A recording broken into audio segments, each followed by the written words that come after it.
the reason I am a substance abuse counselor is I was introduced to substance abuse counseling services when I was in treatment myself.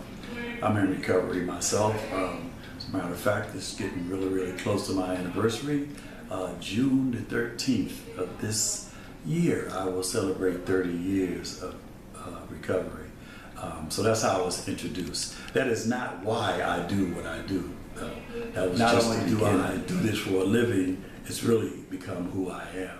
So very rarely am I not in a counseling mode. I'm always in counseling mode. Friends, family, co-workers, everybody. So that's how I came to counseling.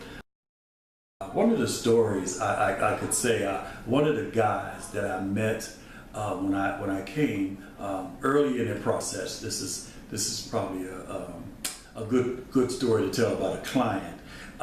Funny enough, oddly enough, I was riding the bus to work, and it was this guy got on the bus.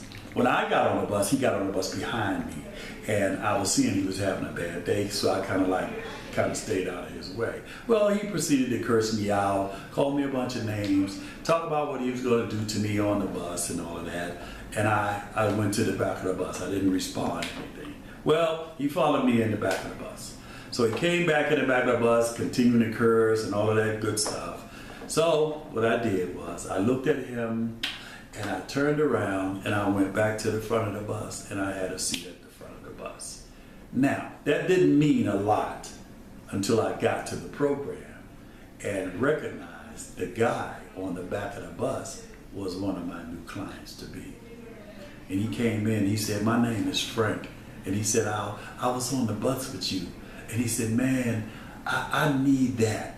I need that cool that you had on the bus." Me not knowing what the heck he was talking about, he said, "Man, I saw that guy yelling and screaming at you, and man, you really didn't get upset. You didn't seem rattled or anything. You just moved to the back of the bus. And then when he came in the back, you just moved back to the front of the bus."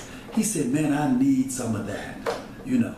And this guy and I have been in a relationship for the last 2, 3, 4, 5 years almost. And he's grown tremendously in the program. So the fact that I'm in recovery, and not only do I talk recovery, he saw me model what I was talking. So it really wasn't hard for me to get his attention and have him start to buy into the program and lock into the treatment process because he saw it in action. So it's one thing when somebody tells you what you should do or gives you techniques or things like that to help you along in the process. It's another thing when they see it out in the world and they see it in action. So that's the kind of thing that keeps me locked in. And I talked about that earlier, being locked in. I cannot not do that. That's the thing that wakes me up in the morning. That's the thing that gets me, going and that keeps me coming in here doing what I do.